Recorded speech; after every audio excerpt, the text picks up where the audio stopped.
ನಮಸ್ಕಾರ ವೀಕ್ಷಕರೇ, ಶುಭ ಮುಂಜಾನೆ. ನೀವು ನೋಡ್ತಾ ಇದ್ದೀರಾ NKR ವಾಹಿನಿಯ ಹೆಮ್ಮೆಯ ಪ್ರಸ್ತುತಿ ಧರ್ಮ ಜ್ಯೋತಿ ಕಾರ್ಯಕ್ರಮಕ್ಕೆ ತಮ್ಮೆಲ್ಲರಿಗೂ ಪ್ರೀತಿಪೂರ್ವಕ ಸ್ವಾಗತ ಸುಸ್ವಾಗತ ಅಂತ ಇದ್ದೀನಿ. ಎಂದಿನಂತೆ ನಾನು ನಿಮ್ಮ ಮನೆ ಮಗಳು ದಿವ್ಯಾ ಆಲೂರ್.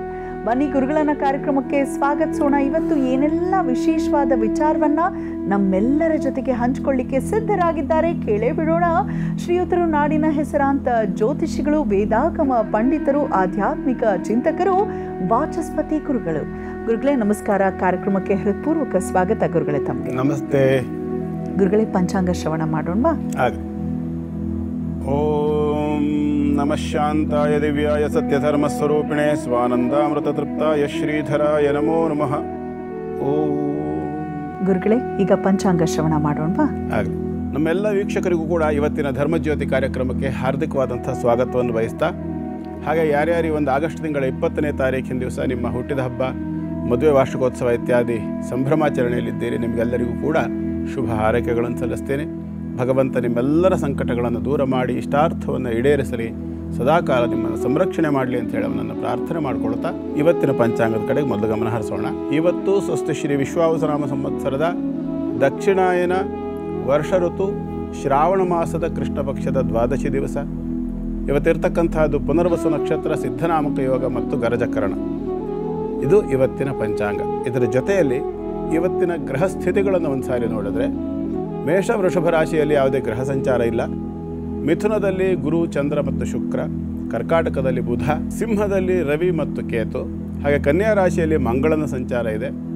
ತುಲಾ, ವೃಶ್ಚಿಕ, ಧನು, ಮಕರ ಈ 4 ರಾಶಿಗಳಲ್ಲಿ ಯಾವುದೇ ಗ್ರಹ ಸಂಚಾರ ಇಲ್ಲ. ಹಾಗೆ ಕುಂಭರಾಶಿಯಲ್ಲಿ ರಾಹು ಇದ್ದಾನೆ, ಗೊತ್ತಿದೆ. ಮೀನ ರಾಶಿಯಲ್ಲಿರ್ತಕ್ಕಂಥ ಶನೈಶ್ಚರ. ಇದು ಇವತ್ತಿನ ಗ್ರಹ ಸಂಪತ್ತಿ. ವೀಕ್ಷಕರೇ, ಈಗ ಪ್ರಾರಂಭ ಮಾಡೋಣ ದಿನ ಭವಿಷ್ಯ ವಿಭಾಗವನ್ನ. ಗುರುಗಳೇ, ಮೊದಲ ರಾಶಿ ಹೇಗಿದೆ ಮೇಷರಾಶಿಗೆ? ಮೇಷರಾಶಿಯವರಿಗೆ ಇವತ್ತಿನ ದಿನ ತಕ್ಕ ಮಟ್ಟಿಗೆ ಉತ್ತಮವಾಗಿಯೇ ಇದೆ. ಯಾಕೆ ಅಂತಂದರೆ ರಾಶಿಯಲ್ಲಿ ಪಾಪಸ್ಥಿತಿ ಅಂತಕ್ಕಂಥದ್ದು ಯಾವುದು 8 ಮತ್ತು 12. 12ನೇ ರಾಶಿಯಲ್ಲಿ ಶನೈಶ್ಚರ ಇದ್ದಾನೆ, ಅಲ್ಲಿ ಬಂದು ಕೆಲವು ಕಾಲ ಆಯಿತು, ಹಾಗಾಗಿ ಸಾಡೆ ಸಾತಿ ನಡೀತಾ ಇದೆ. ಉಳಿಕೆಯಂತೆ ಪಂಚಮ ಸ್ಥಾನದಲ್ಲಿ ಆದಿತ್ಯ, ಸೂರ್ಯ ಮತ್ತು ಕೇತು ಇರತಕ್ಕಂಥದ್ದು, ಇದು ಒಳ್ಳೆಯ ಯೋಗ. ಆದರೆ ಇವತ್ತಿನ ರಾಶಿ ಫಲದ ಪ್ರಕಾರ ಚಂದ್ರನ ಮುಖಾಂತರವಾಗಿ ನೋಡಿದಾಗ ಒಂಥರ ಮಾನಸಿಕವಾಗಿರ್ತಕ್ಕಂಥ ದ್ವಂದ್ವದ ಮನಸ್ಥಿತಿ. ಇವತ್ತು ಒಂದು ಥರದ ತಾಕಲಾಟ, ಇದನ್ನು ಮಾಡಲೋ ಅದನ್ನು ಮಾಡಲೋ, 2-3 ಥರದ ಆಪ್ಷನ್ಗಳನ್ನು ಇಟ್ಕೊಂಡು ಅದನ್ನೂ ಮಾಡೋಕ್ಕೆ ತೀರ್ಮಾನ ಮಾಡೋಕ್ಕಾಗ್ತಿಲ್ಲ, ಇದನ್ನೂ ಮಾಡೋಕ್ಕೆ ತೀರ್ಮಾನ ಸರಿಯಾಗಿ ಯಾವುದನ್ನು ಹೇಗೆ ಹ್ಯಾಂಡ್ಲ್ ಮಾಡಬೇಕು ಅಂತ ಹೇಳಿ ಒಂದು ನಿರ್ಧಾರ ಮಾಡಲಿಕ್ಕೆ ಕಷ್ಟವಾಗ್ತಕ್ಕಂಥ ಸ್ಥಿತಿ ಅಂತ ಹೇಳ್ಬೋದು. ಈ ಒಂದು ಸ್ಥಿತಿಯಿಂದ ಹೊರಗೆ ಬರಬೇಕು ಅಂತಂದರೆ ದ್ವಂದ್ವಾದ್ವಯ ಋಷಭೋ ನಿರ್ಜಿತಾತ್ಮ ಅಂತ ಹೇಳುತ್ತೆ ಶಾಸ್ತ್ರದಲ್ಲಿ.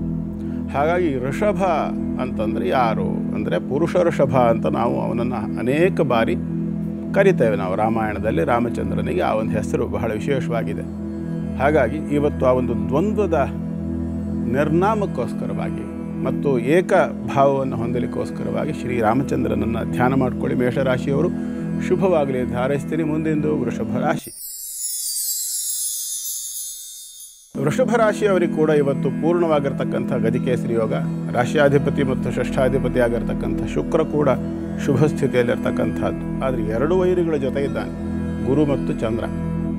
ಹಾಗಾಗಿ ಇವತ್ತು ಎಷ್ಟೇ ಒಂದು ದಿನವನ್ನು ಚೆನ್ನಾಗಿ ಕಳ್ಕೋಬೇಕು ಅಂತಂದ್ರೂ ಆಗಾಗ ಕೀಟಲೆ ಕೊಡ್ತಕ್ಕಂಥದ್ದು, ಆಗಾಗ ಕಿರಿಕ್ ಮಾಡ್ತಕ್ಕಂಥ ಕೆಲವು ಜನರನ್ನು ಇವತ್ತು ಒಡನಾಡಬೇಕಾಗಿ ಬರುತ್ತೆ. ಅಂದರೆ ದ್ವಿತೀಯ ಸ್ಥಾನದಲ್ಲಿರ್ತಕ್ಕಂಥ ಯೋಗ ಅಲ್ವಾ. ಹಾಗಾಗಿ ಚುಚ್ಚು ಮಾತುಗಳನ್ನು ಆಡ್ತಕ್ಕಂಥವ್ರು, ಸ್ವಲ್ಪ ಮಾತುಗಳಲ್ಲಿ ಚುಚ್ಚಿ ನೋಯಿಸ್ತಕ್ಕಂಥದ್ದು ಕೆಲವರಿಗೆ ಅದೊಂದು ಸ್ವಭಾವ ಇರುತ್ತೆ. ಸ್ಯಾಡಿಸ್ಟ್ ಅಂತ ಹೇಳ್ತಾರೆ ನೋಡಿ, ಇನ್ನೊಬ್ಬರಿಗೆ ನೋಯಿಸಿ ತಾವು ಸುಖವನ್ನು ಅಥವಾ ತಾವು ಖುಷಿಯನ್ನು ಪಡ್ತಕ್ಕಂಥ ಸ್ವಭಾವ ಇರುತ್ತೆ ಕೆಲವರಿಗೆ. ಆಡೋ ಮಾತಿನಲ್ಲೇ ಚುಚ್ಚಿಬಿಡೋದು, ಆ ಥರದ ಸ್ವಭಾವ ಇರತಕ್ಕಂಥವ್ರನ್ನ ಒಡನಾಡಬೇಕಾದಂಥ ಒಂದು ಪ್ರಸಂಗ ಇವತ್ತು ವೃಷಭ ರಾಶಿಯವರಿಗೆ ಹೆಚ್ಚಾಗಿ ಕಾಣಿಸ್ತಕ್ಕಂಥ ಲಕ್ಷಣ ಕಾಣಿಸ್ತಾ ಇದೆ.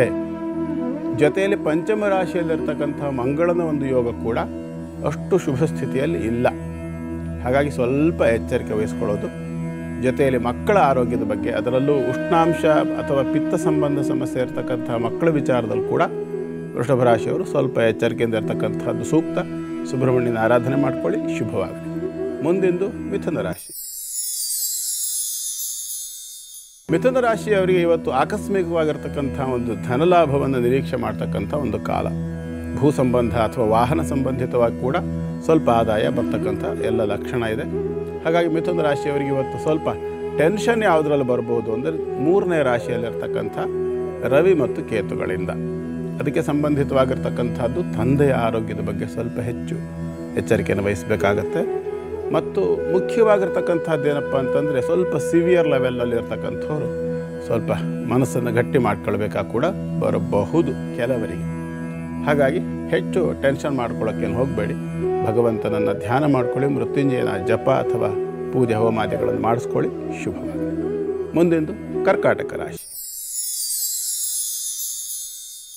ಕರ್ಕಾಟಕ ರಾಶಿಯವರಿಗೆ ಇವತ್ತು ಸ್ವಲ್ಪ ಉಳಿದ ರಾಶಿಗಳವರಿಗಿಂತ ಸ್ವಲ್ಪ ಭಿನ್ನವಾಗಿರ್ತಕ್ಕಂಥ ಒಂದು ಫಲ.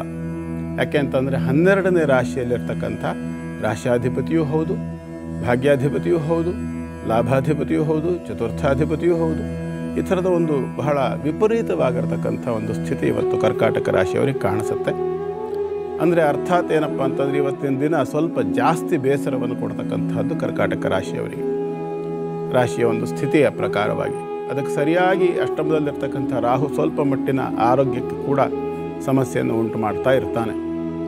ಹಾಗಾಗಿ ರಾಹು, ಕೇತು ಅಥವಾ ಈ ಒಂದು ಶನೈಶ್ಚರ ಗ್ರಹತ್ರಯ ಯೋಗ ವ್ಯಯಭಾವದಲ್ಲಿರ್ತಕ್ಕಂಥದ್ದಾದ್ದರಿಂದ ಸ್ವಲ್ಪ ಮಟ್ಟಿಗೆ ಬೇಸರ ಜಾಸ್ತಿ ಆಗ್ತಕ್ಕಂಥ ಒಂದು ಸಾಧ್ಯತೆ ಇದೆ. ಹಾಗಂತ ಹೇಳ್ಕೊಂಡು ದೀರ್ಘಕಾಲದ ಫಲ ಅಲ್ಲ, ಇದು ತಾತ್ಕಾಲಿಕವಾಗಿರ್ತಕ್ಕಂಥದ್ದು. ಹಾಗಾಗಿ ಹೆಚ್ಚು ಟೆನ್ಷನ್ ಮಾಡ್ಕೊಳ್ಳೋದು ಬೇಡ. ಯಾಕೆಂದರೆ ಜೀವನ ಇರೋದೇ ಹಾಗೆ, ಸುಖಸ್ಯ ಅನಂತರಂ ದುಃಖಂ, ದುಃಖಸ್ಯ ಅನಂತರಂ ಸುಖಂ. ಸುಖವಾದ ಮೇಲೆ ದುಃಖ, ದುಃಖವಾದ ಮೇಲೆ ಸುಖ ಸಹಜವಾಗಿ ಬರ್ತಾ ಇರ್ತದೆ. ಅದಕ್ಕಾಗಿ ಹೆಚ್ಚು ಟೆನ್ಷನ್ ಬೇಸರ ಮಾಡ್ಕೊಳ್ಳೋದಕ್ಕಿಂತ ಬಂದಿದ್ದನ್ನು ಬಂದ ಹಾಗೆ ಸ್ವೀಕಾರ ಮಾಡ್ಕೊಂಡು ಹೋಗ್ತಕ್ಕಂಥದ್ದು ಒಳ್ಳೆಯದು. ಪ್ರತಿಯೊಂದು ದಿನವೂ ಕೂಡ ಒಂದೊಂದು ಕ್ಷೇತ್ರದ ಬಗ್ಗೆ ತಿಳಿದುಕೊಳ್ಳೋದು ಅಂತ ಹೇಳಿದ್ರೆ ಒಂದು ರೀತಿ ಮನಸ್ಸಿಗಿಂತ ವೇಗವಾಗಿರುವಂಥದ್ದು ಮತ್ಯಾವುದೂ ಇಲ್ಲ ಅಂತ ಹಿರಿಯರು ಹೇಳ್ತಾರೆ. ಹಾಗೆ ನೀವು ಹೇಳ್ತಾ ಇದ್ರೆ ಒಂದು ಕ್ಷೇತ್ರದ ಬಗ್ಗೆ ನಾವು ಆ ಕ್ಷೇತ್ರಕ್ಕೆ ಹೋಗಿ ದರ್ಶನ ಮಾಡಿ ವಾಪಸ್ ಆಗಿದ್ದೀವೇನೋ ಅನ್ನೋ ಒಂದು ಭಾವ ಮೂಡುತ್ತೆ. ಹಾಗಾಗಿ ಇವತ್ತು ಯಾವ ಕ್ಷೇತ್ರಕ್ಕೆ ನಮ್ಮನ್ನ ಕರ್ಕೊಂಡು ಹೋಗ್ತಾ ಇದ್ದೀರಾ? ಇದು ಎಲ್ಲರಿಗೂ ಗೊತ್ತಿರ್ತಕ್ಕಂಥ ಕ್ಷೇತ್ರ. ನೀವು ಹೋಗಿ ಬಂದಿರ್ತೀರಿ, ನಮ್ಮ ವೀಕ್ಷಕರಲ್ಲಿ ಅನೇಕರು ಹೋಗಿ ಬಂದಿರ್ತಾರೆ. ಆ ಕ್ಷೇತ್ರದ ಬಗ್ಗೆ ಎಲ್ಲರಿಗೂ ಗೊತ್ತಿರುವಂಥದ್ದೇ ವಿಚಾರ. ಹೊಸ ವಿಚಾರ ಏನು ಹೇಳ್ತೀರಾ ಗುರುಜಿ ಹಾಗಾದ್ರೆ ನೀವು ಅಂತ ನೀವು ಕೇಳಿದ್ರೆ, ನಾನು ಈ ಕಾರ್ಯಕ್ರಮದ ಆರಂಭದಲ್ಲಿ ಹೇಳಿದ್ದೆ, ಪ್ರತಿಯೊಂದು ನಮ್ಮ ಭಾರತೀಯವಾಗಿರ್ತಕ್ಕಂತಹ ಪರಂಪರೆಯ ಹಿಂದೆ ವಿಜ್ಞಾನ ಇದೆ. ಹಾಗಾಗಿ ಇವತ್ತು ನಾವು ಆಂಧ್ರದಲ್ಲಿರ್ತಕ್ಕಂತಹ ಬಹಳ ಹೆಸರುವಾಸಿ ದೇವಸ್ಥಾನಕ್ಕೆ ಹೋಗ್ಬಿಡೋಣ. ಸುಮ್ಮನೆ ಅಲ್ಲಿ ಇಲ್ಲಿ ಹುಡ್ಕೋದು ಬೇಡ. ನಮ್ಮಲ್ಲಿ ಅನೇಕರು ಹೋಗ್ತಾರೆ, ಕೋಟಿಗಟ್ಟಲೆ ಜನ ಹೋಗ್ತಾರೆ, ದರ್ಶನ ಮಾಡ್ತಾರೆ, ಬರ್ತಾರೆ. ಕ್ಷೇತ್ರದ ಬಗ್ಗೆ ನಿಮ್ಗೆ ಅಂದಾಜಾಗ್ಬಿಡ್ತು ಈಗ ಯಾವುದು ಆಂಧ್ರ ಅಂದ ಕೂಡಲೇ ಗೋವಿಂದ ಗೋವಿಂದ ಅಂತ ಮನಸ್ಸು ಹೇಳ್ತಾ ಇದೆ ಅಲ್ವಾ? ಹಾಗಾಗಿ ಅಲ್ಲಿಗೆ ಹೋಗ್ಬಿಡೋಣ ಇವತ್ತು. ಯಾಕೆ ಅಂತಂದರೆ ಶ್ರಾವಣ ಮಾಸ ಇದೆ, ದ್ವಾದಶಿ ಇದೆ, ಇವತ್ತು ಬುಧವಾರ ಬೇರೆ ಅಲ್ವಾ? ಹಾಗಾಗಿ ಅದು ಇನ್ನು 2 ದಿವಸದಲ್ಲಿ ಶನಿವಾರ ಬರ್ತದೆ. ಅನೇಕರು ಶ್ರಾವಣ ಶನಿವಾರ ದಿವಸ ತಿರುಪತಿಗೆ ಹೋಗಬೇಕು ಅನ್ನೋ ಅಪೇಕ್ಷೆಯಲ್ಲಿರ್ತಕ್ಕಂಥವರಿಗೆ ಎಲ್ಲಿಗೆ ಅಂತ ಗೊತ್ತಾಗೋಯ್ತು, ಹೇಳ್ಬಿಟ್ಟೆ ನಾನು.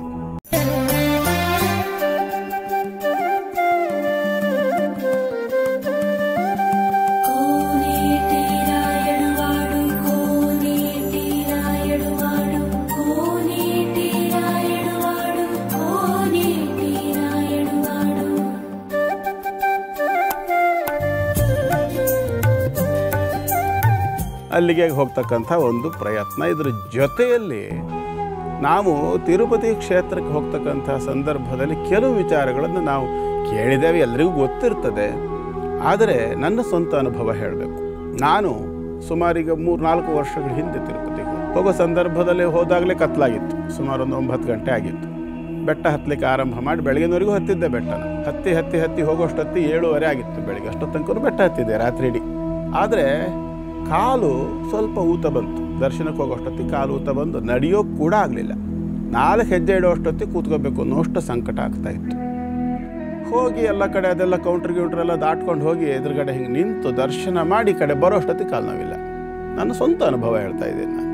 ಊತ ಬಂದಿದ್ದು ಇಳಿದೋಗಿದೆ, ಹೆಜ್ಜೆ ಇಡೋಕ್ಕಾಗದೇ ಇದ್ದವನು ಆರಾಮಾಗಿ ಓಡಾಡ್ಕೊಂಡು ಬಂದುಬಿಟ್ಟೆ. ಆಮೇಲೆ ರಾತ್ರಿ ಇಡೀ ಬೆಟ್ಟ ಹತ್ಕೊಂಡು ಹೋಗಿರೋದು ಕೂಡ ಇದೆ. ಇವತ್ತು ಇಂಥದ್ದು ನನ್ನ ಜೀವನದಲ್ಲಿ ನಾನು ಸ್ವತಃ ಅನುಭವಿಸಿರ್ತಕ್ಕಂಥ ಅನುಭವ ಇದೆ. ನೋಡಿ, ಇದೇ ರೀತಿಯ ಒಂದು ಅನುಭವವನ್ನು ನನ್ನ ಪರಿಚಯಸ್ಥರೊಬ್ಬರು ನನ್ನ ಜೊತೆ ಹಂಚಿಕೊಂಡ್ರು. ಒಂದು ರೀತಿಯ ತಿರುಪತಿ ಅಂತ ಹೇಳಿದ್ರೆ ಒಂದು ಚಮತ್ಕಾರಿಯಾದಂಥ ಸ್ಥಳ, ಪವಾಡ ಸದೃಶವಾಗಿರುವಂಥ ಒಂದು ಸನ್ನಿಧಾನ ಇದೆ ಅಲ್ಲಿ ಅನ್ನೋದಕ್ಕೆ ಅವರು ಅವರ ಸ್ನೇಹಿತರ ಜೊತೆಗೆ, ಒಬ್ಬರು ನಾಗರಾಜ್ ಅಂತ ಬಹಳಷ್ಟು ಭಕ್ತ ಬಾಲಾಜಿಗೆ, ಅವರು ಜೊತೆಗೆ ಹೋಗುವಾಗ ಒಂದಷ್ಟು ಜನನ ಕರ್ಕೊಂಡು ಹೋಗುವಂಥದ್ದು. ಇನ್ನು ಮದುವೆಗೆ ಮುಂಚೆಯೇ ಅವರ ಫ್ರೆಂಡ್ ಮನಸ್ಸಲ್ಲಿ ಏನಿತ್ತೋ ಏನೋ ಗೊತ್ತಿಲ್ಲ, ಬೆಟ್ಟ ಹತ್ತಕ್ಕೆ ಪ್ರಾರಂಭ ಮಾಡಿದ ಕೂಡಲೇ ಇದ್ದಕ್ಕಿದ್ದ ಹಾಗೆ ಕೆನ್ನೆ ಊತ ಬರಲಿಕ್ಕೆ ಸ್ಟಾರ್ಟ್ ಆಗಿದೆ. ಹಲ್ಲು ನೋವಿಂದ ಬಂದಿರಬಹುದು ಅಂತ. ನೋವು, ತುಂಬ ನೋವು. ಅವನು ಆಗಲ್ಲ ಅಂದ್ರೆ ಆಗಲ್ಲ, ನಾನು ಬರಲ್ಲ ದೇವಸ್ಥಾನದ ಒಳಕ್ಕೆ ಅಂತ ಹೇಳಿ 2 ದಿನ ಇದ್ದಾರಂತೆ ತಿರುಪತಿಯಲ್ಲೇ, ಹೋಗಿಲ್ಲ ದರ್ಶನಕ್ಕೆ. ಆಗೇ ಇಲ್ಲ, ನನಗಾಗಲ್ಲ, ನನಗೆ ಜ್ವರ ಬಂದ್ಬಿಟ್ಟಿದೆ ಅನ್ನೋ ಥರ ಮಲ್ಕೊಂಡಿದ್ದಾರೆ. ಇವರೆಲ್ಲ 2 ಬಾರಿ ದರ್ಶನ ಮುಗಿಸ್ಕೊಂಡು ವಾಪಸ್ ಬಂದು ಬಳ್ಳಾರಿಗೆ ಟ್ರೈನ್ ಹತ್ತಿ ಕೂತ ಕೆಲವೇ ಕ್ಷಣಗಳಲ್ಲಿ ಅದು ಮಂಗಮಾಯ, ನೋವು ಇಲ್ಲ. ಅದರ ಅರ್ಥ ಪರಮಾತ್ಮನಿಗೆ ಗೊತ್ತು. ಅದರ ಹಿಂದೆ ಏನು ಕುರುಹು ಇದೆಯೋ. ತುಂಬ ಜನಕ್ಕೆ ಏನಾದರೂ ಮನಸ್ಸಿಲ್ಲದೆ ಬಾಲಾಜಿ ದರ್ಶನ ಮಾಡಲಿಕ್ಕೆ ಬಲವಂತದಿಂದ ಹೋದರೂ ಕೂಡ ದರ್ಶನವೇ ಸಿಗೋದಿಲ್ಲ ಅಂತ ಹೇಳ್ತಾರೆ ಅಲ್ವಾ ಗುರುಗಳು? ಅಲ್ಲಿ ಮುಖ್ಯವಾಗಿರ್ತಕ್ಕಂಥದ್ದು ಏನಂತಂದರೆ, ನಾವು ನಮ್ಮೆಲ್ಲರ ಕಣ್ಮಣಿ ಪ್ರೀತಿಯ ಅಪ್ಪು ಅವರು ಒಂದು ಮಾತು ಹೇಳೋರು, ತಿರುಪತಿ ಬೆಟ್ಟವನ್ನು 17 ನಿಮಿಷದಲ್ಲಿ ಹತ್ತುತ್ತಿದ್ರಂತೆ ಅವರು. 17 ನಿಮಿಷದಲ್ಲಿ ಹತ್ತೋದು ಏನದು, ಓಡೋದು, ಬೆಟ್ಟ ತುದಿವರೆಗೆ ಓಡ್ತಿದ್ರು ಅಂತೇಳಿ, ಅಷ್ಟು ಇದಾಗಿದ್ದಂಥ ವ್ಯಕ್ತಿಯವರು. ಪ್ರತಿ ಸಾರಿ ತಿರುಪತಿಗೆ ಹೋದ್ರೂ ಹಾಗೆ ಹೋಗ್ತಿದ್ರು. ಅಂದರೆ ಯಾಕಾಗಿ ಈ ಮಾತನ್ನು ಹೇಳ್ತಾ ಇದ್ದೀನಿ ಅಂತಂದರೆ, ಏನಿದೆ ಹಾಗಾದ್ರೆ ಆ ಕ್ಷೇತ್ರದಲ್ಲಿ ಅಂದರೆ, ಸಂಪೂರ್ಣ ಸಾಲಿಗ್ರಾಮದ ಬೆಟ್ಟ ಅದು. ಶೇಷಶೈಲ, ಗರುಡಾಚಲ, ವೆಂಕಟಾದ್ರಿ, ನಾರಾಯಣಾದ್ರಿ, ವೃಷಭಾದ್ರಿ, ವೃಷಾದ್ರಿ, ಗರುಡಾದ್ರಿ, ಒಟ್ಟು 7 ಅದ್ರಿ ಅಂದರೆ ಬೆಟ್ಟ ಅಂತ. ಈ 7 ಬೆಟ್ಟಗಳ ಒಡೆಯ ಅವನು, ಸಪ್ತಗಿರಿ ಅಂತ ಹೇಳ್ತಾರಲ್ವ. ಅದಕ್ಕಾಗಿ ಎಷ್ಟು ಹೆಸರು ಇದೆ, 7 ಕೊಂಡಲವಾಡ ಅಂತಾರೆ, ಸಪ್ತಗಿರಿ ಅಂತಾರೆ. ಏನಿದು 7? ಎಷ್ಟು ಜನ ನಾವು ಯೋಚನೆ ಮಾಡ್ತೀವಿ, ಏನು 7?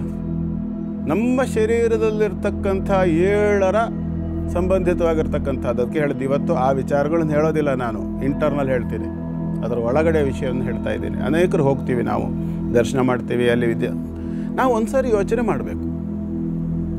ಕುಕ್ಕೆಯಲ್ಲಿ ಸುಬ್ರಹ್ಮಣ್ಯ ಇದ್ದಾನೆ, ಧರ್ಮಸ್ಥಳದಲ್ಲಿ ಮಂಜುನಾಥ ಸ್ವಾಮಿ ಇದ್ದಾನೆ, ಶೃಂಗೇರಿ ಶಾರದೆ, ಕೊಲ್ಲೂರಲ್ಲಿ ಮೂಕಾಂಬಿಕೆ, ತಿರುಪತಿಲಿ ವೆಂಕಟರಮಣ ಅಲ್ವಾ?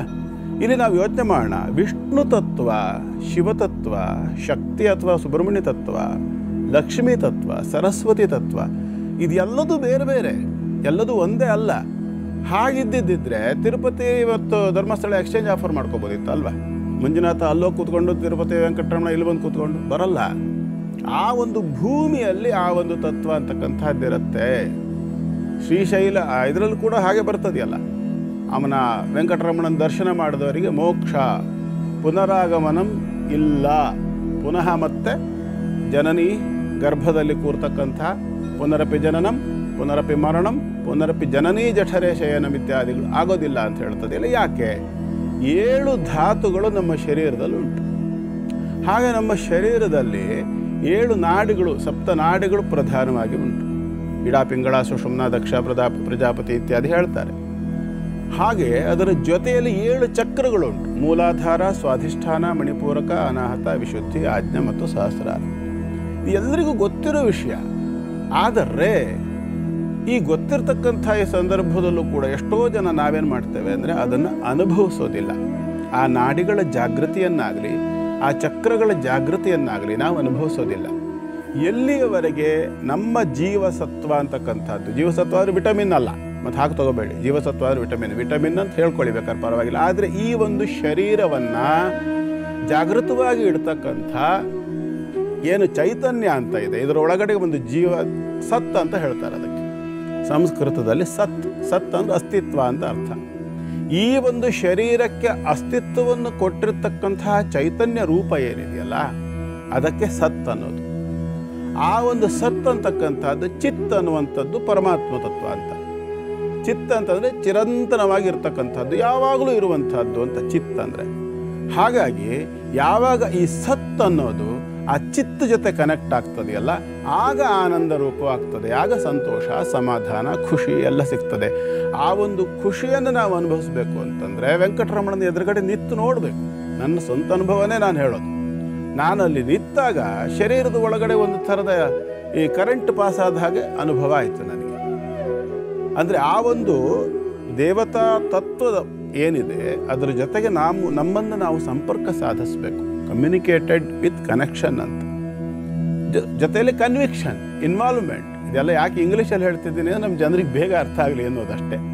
ಹಾಗಾಗಿ ಯಾವಾಗ ನಮ್ಮಲ್ಲಿ ತಾದಾತ್ಮ್ಯತೆ ಬರ್ತದೆ, ಯಾವಾಗ ನಮ್ಮಲ್ಲಿ ಸಂವಹನ ಕ್ರಿಯೆ ಸರಿಯಾಗಿ ನಡೀತದೆ, ಯಾವಾಗ ನಾವು ದೇವತಾ ಶಕ್ತಿಯೊಂದಿಗೆ ಸಂಪರ್ಕವನ್ನು ಸರಿಯಾಗಿ ಮಾಡಿಕೊಳ್ತೇವೆ, ಆಗ ಸತ್ತು ಮತ್ತು ಚಿತ್ ಅಂದರೆ ಜೀವ ಮತ್ತು ದೇವ ಎರಡರ ಸಂಪರ್ಕವಾದಾಗ ಆನಂದ ಪ್ರಾಪ್ತಿಯಾಗ್ತದೆ. ಅದನ್ನೇ ಸಚ್ಚಿದಾನಂದ ಸ್ವರೂಪ ಅಂತ ಹೇಳೋದು. ಅವನನ್ನು ಸಚ್ಚಿದಾನಂದ ವಿಗ್ರಹಾಯ ನಮಃ ಅಂತಲೇ ಕರೀತಾರೆ ವೆಂಕಟರಮಣನ.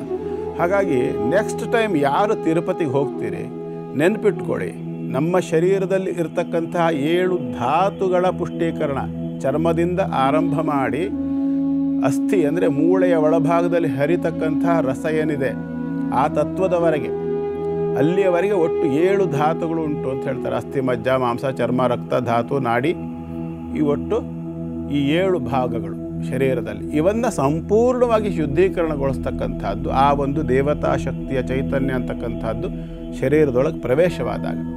ಅದಕ್ಕೆ ಸಾಂಕೇತಿಕವಾಗಿ ವೈಕುಂಠಕ್ಕೆ ಎಷ್ಟು ಬಾಗಿಲು ಅಂತಾರೆ? 7 ಬಾಗಿಲು. ವೈಕುಂಠ ಎಲ್ಲಿದೆ? ವೈಕುಂಠ ಎಲ್ಲೋ ಆಕಾಶದಿಂದ ಆ ಕಡೆ ಇದೆ ಅಂತ ನಾವು ಅಂದ್ಕೊಂಡಿದ್ದೀವಿ. ಅಲ್ಲಿ ಇಲ್ಲ. ಬ್ರಹ್ಮಾಂಡದಲ್ಲಿ ಏನುಂಟೋ ಅದೇ ಪಿಂಡಾಂಡದಲ್ಲುಂಟು. ಇದಕ್ಕೆ ಪಿಂಡಾಂಡ ಅಂತ ಹೇಳ್ತಾರೆ. ಮನುಷ್ಯನ ಶರೀರಕ್ಕೆ ಪಿಂಡಾಂಡ ಅಂತಾರೆ. ಹೊರಭಾಗದಲ್ಲಿ ಈ ಪ್ರಪಂಚ ಏನಿದೆ ಇದನ್ನು ಬ್ರಹ್ಮಾಂಡ ಅಂತಾರೆ. ಹಾಗಾಗಿ ಇಲ್ಲಿ ಇರ್ತಕ್ಕಂಥದ್ದು ಬ್ರಹ್ಮಾಂಡದಲ್ಲಿ ಏನಿದೆ, ಅನೇಕ ಕೋಟಿ ಬ್ರಹ್ಮಾಂಡಗಳಿದೆ. ಮೊನ್ನೆ ನಾನು ಯಾವುದೋ ಒಂದು ವಿಡಿಯೋ ನೋಡ್ತಾ ಇದ್ದೆ ಯೂಟ್ಯೂಬ್ನಲ್ಲಿ. ಅದರಲ್ಲಿ ಹೇಳಿದ್ದಾರೆ, ನಮ್ಮ ಈ ಗ್ಯಾಲಾಕ್ಸಿಗಿಂತ ಹೊರಗಡೆ ಹೋದರೆ ಇನ್ನೂ ಅನೇಕ ಗ್ಯಾಲಾಕ್ಸಿಗಳಿದ್ದಾವೆ, ಕಂಡು ಹಿಡಿದಿದ್ದಾರೆ, ಈಗ ಹಿಡಿತಾ ಇದ್ದಾರೆ. ಇನ್ನೂ ಅವ್ರಿಗಿನ್ನೂ ಎಂಡ್ ಸಿಕ್ಕಿಲ್ಲ, ಎಂಡ್ ಇಲ್ಲ. ಅದು ಬ್ರಹ್ಮಾಂಡಕ್ಕೆ ತುದಿ ಇಲ್ಲವೇ ಇಲ್ಲ. ಹಾಗೆಯೇ ಈ ಪಿಂಡಾಂಡಕ್ಕೂ ಸಹ ಅಂತರಂಗಿಕವಾಗಿ ಇಳಿದಾಗ ಅದಕ್ಕೆ ತುದಿ ಇಲ್ಲ. ಆತ್ಮತತ್ವಕ್ಕೆ ತುದಿ ಅಂತಕ್ಕಂಥದ್ದಿಲ್ಲ. ಹಾಗಾಗಿ ಏನು ಹೇಳ್ತಾರೆ, ನಮ್ಮ ಅಷ್ಟಾಂಗ ಯೋಗದಲ್ಲಿ ಒಂದು ಮಾತು ಬರುತ್ತೆ. ಏನು ಬರುತ್ತೆ ಅಂತಂದರೆ, ಯಮ, ನಿಯಮ, ಆಸನ, ಪ್ರಾಣಾಯಾಮ, ಪ್ರತ್ಯಾಹಾರ, ಧಾರಣ, ಧ್ಯಾನ ಮತ್ತು ಸಮಾಧಿ ಅಂತಕ್ಕಂಥ 8 ಅವಸ್ಥೆ ಇದೆ. ನಾವು ಸಾಧನೆ ಮಾಡಲಿಕ್ಕೆ ಹೊರಟ್ರೆ, ಯೋಗ ಸಾಧನೆಯನ್ನು ಮಾಡಲಿಕ್ಕೆ ಹೊರಟ್ರೆ ಈ 8 ಅವಸ್ಥೆ ಅಂತಕ್ಕಂಥದ್ದು ಬರುತ್ತೆ. ಇದರಲ್ಲಿ 5ನೇ ಅವಸ್ಥೆ ಯಮ, ನಿಯಮ, ಆಸನ, ಪ್ರಾಣಾಯಾಮ ಆದ ನಂತರ ಪ್ರತ್ಯಾಹಾರ, ಪ್ರತಿ ಆಹರಣಂ ಅಂಥೇಳಿ. ಈ ಪ್ರತ್ಯಾಹಾರದಲ್ಲಿ ಏನಾಗ್ತದೆ ಅಂತಂದರೆ, ನಮ್ಮ ಶರೀರದ ಹೊರಗಿನ ಗಮನ ಏನುಂಟು, ಈ ಹೊರಗಿನ ಗಮನವನ್ನು ಬಿಟ್ಟು ಅಂತರ್ಗಮನ ಒಳಭಾಗಕ್ಕೆ, ನಮ್ಮ ಒಳಗೆ ನಾವು ಇಳಿತಕ್ಕಂಥದ್ದು ಪ್ರತಿ ಆಹರಣ ಅಂತ ಹೇಳ್ತಾರೆ ಸಂಸ್ಕೃತದಲ್ಲಿ. ಗುರುಗಳೇ, ಒಂದು ಶ್ಲೋಕದ ಅರ್ಥವನ್ನು ತಿಳಿಸ್ತೇನೆ ಅಂತ ಹೇಳ್ತಿದ್ರಿ. ಅದರ ಜೊತೆಗೆ ಇವತ್ತಿನ ಕಾರ್ಯಕ್ರಮದಲ್ಲಿ ಆಚಾರ ವಿಚಾರ ವಿಭಾಗದಲ್ಲಿ ಯಾರು ತಿರುಪತಿಗೆ ಹೋಗಬೇಕು ಅಂತಿರ್ತಾರೆ, ಹಿಂದೆಲ್ಲ ಹುಂಡಿಯನ್ನು ಇಡಲಾಗ್ತಿತ್ತು ಮನೆಯಲ್ಲಿ. ಅದು ಒಂದು ಮನೆ ದೇವರಿಗಾಗಿರ್ಬೋದು. ವೆಂಕಟರಮಣನಿಗೆ ಬಹಳಷ್ಟು ಹರಕೆಗಳನ್ನು ಹೊತ್ಕೊಳ್ಳೋದು ತುಂಬಾ ರೂಢಿಯಲ್ಲಿತ್ತು. ಈಗಲೂ ಬಹಳಷ್ಟು ಜನರ ಮನೆಯಲ್ಲಿ ಆ ಪದ್ಧತಿ ಇದೆ. ಹುಂಡಿಯನ್ನು ಮನೆಯಲ್ಲಿ ಇಟ್ಕೊಂಡಾಗ ಮನೆ ದೇವರಿಗೆ, ಇಷ್ಟದ ದೇವರಿಗೆ ಅಂತ ಹೇಳ್ತಾರೆ. ತುಂಬ ಜನರ ಮನೆ ದೇವರು ತಿರುಪತಿ ವೆಂಕಟರಮಣ ಸ್ವಾಮಿನೇ ಆಗಿರ್ತಿತ್ತು ಹಿಂದೆಲ್ಲ. ಆ ಹುಂಡಿಯನ್ನು ನಾವು ಅಲ್ಲಿ ಹೋಗಿ ಸಮರ್ಪಣೆ ಮಾಡಬೇಕಾ, ಅಥವಾ ಪ್ರಯಾಣದ ಖರ್ಚಿಗೆ ಹಾಕ್ಕೋಬಹುದಾ, ಅಥವಾ ಅದನ್ನು ಯಾತಕ್ಕಾಗಿ ಉಪಯೋಗಿಸ್ಕೊಳ್ಬೇಕು? ಮತ್ತು ಗೊತ್ತಿದ್ದೋ ಗೊತ್ತಿಲ್ಲದೆಯೋ ಕಷ್ಟದ ಸಮಯದಲ್ಲಿ ಹುಂಡಿ ಹಣವನ್ನು ಬಳಸ್ಕೊಂಡ್ಬಿಟ್ಟಿದ್ರೆ ಪ್ರಾಯಶ್ಚಿತವಾಗಿ ಅದನ್ನು ಹೇಗೆ ಭಗವಂತನಿಗೆ ವಾಪಸ್ ಸಮರ್ಪಣೆ ಮಾಡಬೇಕು? ಇನ್ನೊಂದು ಮಾತಿದೆ, ತಿರುಪತಿಗೆ ನೀವು ಬೇಕಾದ್ರೆ ಹೋಗಿ ನೋಡಿ, ಎಷ್ಟೇ ದುಡ್ಡು ತೊಗೊಂಡು ಹೋಗಿದ್ರು ಆ ಹುಂಡಿ ಹತ್ರ ಹೋದಾಗ ಅದು ಎಂಥ ಆಕರ್ಷಣೆ ಇದೆ ಅಂದರೆ, ಇರೋ ಬರೋದನ್ನೆಲ್ಲ ಹಾಕಿ ಬಂದ್ಬಿಡ್ತೀವಿ ನಾವು ಅಂತ ಕೂಡ ಹೇಳಲಾಗತ್ತೆ. ಸೊ ಈ ಎಲ್ಲ ಪ್ರಶ್ನೆಗಳಿಗೆ ಉತ್ತರ ನಿಮ್ಮಿಂದ. ಶ್ಲೋಕಕ್ಕೆ ಬರೋಣ. ಏನು ಶ್ಲೋಕ ಹೇಳಿದ್ದೆ ನಾನು? ಕಶ್ಚಿದ್ಧೀರ ಪ್ರತ್ಯಗಾತ್ಮಾನಮೇಚ್ಛತು ಆವೃತ್ತ ಚಕ್ಷುರಮೃತತ್ವಮಿಚ್ಛನ್ ಅಂತ. ಅಂದರೆ ಪರಾಂಚಿಖಾನಿ ವ್ಯತರಣ ಸ್ವಯಂಭೂ ತಸ್ಮಾತ್ ಪರಾಂಗ್ ಪಶ್ಯತಿ ನಾಂತರಾತ್ಮನ್. ನಮಗೆ ಶರೀರದಲ್ಲಿ ಅವಯವಗಳು ಹೇಗಿದ್ದಾವೆ ಅಂತಂದು ಎಲ್ಲ ಬಹಿರ್ಮುಖವಾಗಿದ್ದಾವೆ. ಕಣ್ಣು ಹೊರಗಿಂದ ನೋಡ್ತದೆ, ಕಿವಿ ಹೊರಗಿಂದ ಕೇಳಿಸ್ಕೊಳ್ತದೆ, ಮೂಗು ಹೊರಗಿಂದ ಪರಿಮಳ ತಗೊಳ್ತದೆ, ನಾಲಿಗೆ ಹೊರಗೆ ಶಬ್ದವನ್ನು ಮಾತಾಡ್ತದೆ ಮತ್ತು ಹೊರಗಿಂದ ಬರ್ತಕ್ಕಂಥ ರುಚಿಯನ್ನು ಆಸ್ವಾದಿಸ್ತದೆ. ಚರ್ಮವೂ ಅಷ್ಟೇ ಅಲ್ವಾ?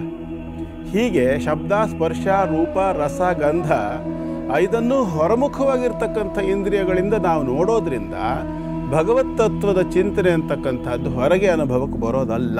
ಯಥೋ ವಾಚೋ ನಿವರ್ತಂತೆ ಪ್ರಾಪ್ಯ ಮನಸಾ ಸಹ. ಅಲ್ಲಿ ಮಾತಲ್ಲಿ ಅದನ್ನು ಎಕ್ಸ್ಪ್ಲೇನ್ ಮಾಡೋಕ್ಕೆ ಸಾಧ್ಯ ಇಲ್ಲ. ಮತ್ತು ಮನಸ್ಸಿನಿಂದ ಊಹೆ ಮಾಡಲಿಕ್ಕೂ ಸಾಧ್ಯ ಇಲ್ಲ.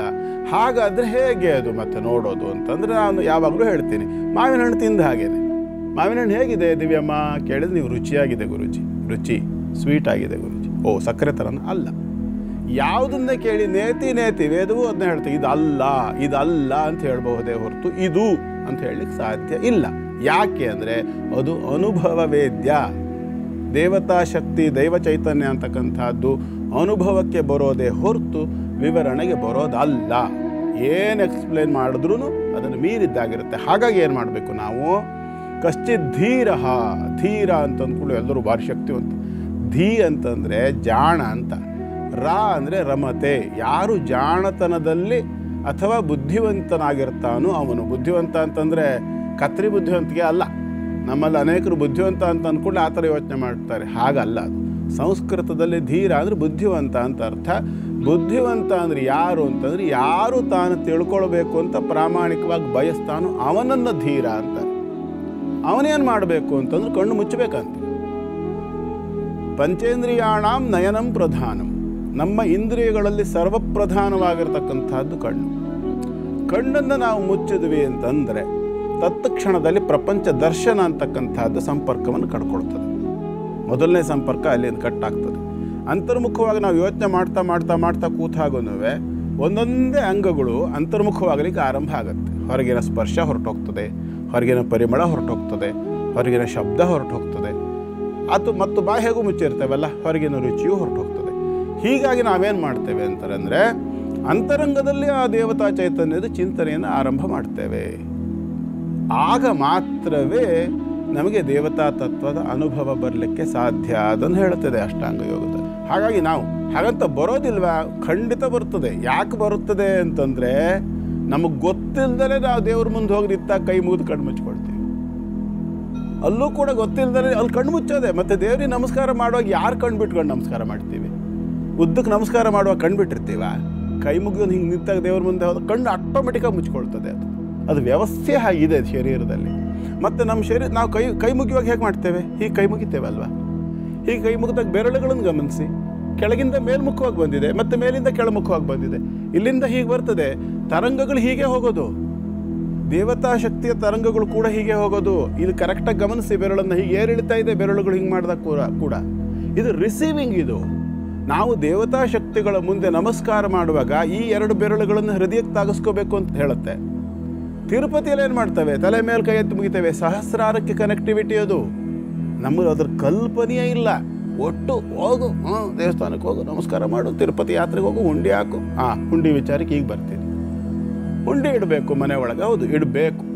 ದೇವತಾ ತತ್ವದ ದರ್ಶನಕ್ಕೆ ನಾವು ಅಷ್ಟು ದೂರ ಹೋಗಬೇಕಿದ್ರೆ ಎಷ್ಟೋ ಸಂದರ್ಭ ಯಾಕಾಗಿ ಇಡೋರು? ಅದನ್ನು ಅಲ್ಲಿ ಒಪ್ಸೋದು ಅಂತ. ಅದು ಅವನಿಗೆ ಸಂಬಂಧಿತವಾಗಿರ್ತಕ್ಕಂಥ ಒಂದು ರಿಸರ್ವ್ಡ್ ಅಮೌಂಟ್. ಅದು ಅವನಿಗೋಸ್ಕರವಾಗಿ ಮೀಸಲೋದು. ಅದು ಅಲ್ಲಿ ಅವನಿಗೆ ಅರ್ಪಣೆ ಮಾಡುವಂಥದ್ದು ಅಂಥೇಳಿ ಕೆಲವರ ಲೆಕ್ಕಾಚಾರ ಇರ್ತಿತ್ತು. ಕೆಲವರು ಅದನ್ನು ಖರ್ಚು ಮಾಡ್ಕೊಂಡು ಅಲ್ಲಿಗೆ ಹೋಗಿ ಬಂದು ಮಾಡ್ತಿದ್ರು. ನೀವು ಯಾವ ಉದ್ದೇಶದಿಂದ ಹುಂಡಿ ಇಟ್ಟಿದ್ದೀರಿ ಹೇಳೋದು ಮುಖ್ಯ. ಹುಂಡಿ ಇಡುವಾಗಲೇ ನಿಮ್ಮಲ್ಲಿ ತೀರ್ಮಾನ ಇರ್ತದೆ. ಏನು ತೀರ್ಮಾನ? ಇದನ್ನು ನಾನು ತಿರುಪತಿಗೆ ಹೋಗೋದಕ್ಕಾಗಿ ಬಳಸ್ತೀನಿ ಅನ್ನೋದು ಒಂದು ಉದ್ದೇಶ. ಅದಿಲ್ಲ, ಇದಿಷ್ಟನ್ನು ಹುಂಡಿಗೆ ಹಾಕ್ತೇನೆ, ಎರಡರಲ್ಲಿ ಒಂದು ಉದ್ದೇಶವನ್ನು ನೀವು ಈಡೇರಿಸಲೇಬೇಕು. ನೀವು ತಿರುಪತಿಗೆ ಹೋಗಿ ಬರೋ ಉದ್ದೇಶದಿಂದ ಹಣವನ್ನು ಇಟ್ಟಿದ್ರೆ ಹೋಗಿ ಬರೋದಕ್ಕೆ ಖರ್ಚಿಗೆ ಅದನ್ನು ಬಳಸ್ಕೊಳ್ಳೋದ್ರಲ್ಲಿ ಯಾವ ತಪ್ಪು ಇಲ್ಲ. ಅದೇ ನಾನು ಇದನ್ನು ಹುಂಡಿಗೆ ಹಾಕಬೇಕು ಅಂತ ನೀವು ತೀರ್ಮಾನ ಮಾಡಿದರೆ ಅದನ್ನು ಬೇರೆದಕ್ಕೆ ಬಳಸೋದಕ್ಕೆ ಬರೋದಿಲ್ಲ.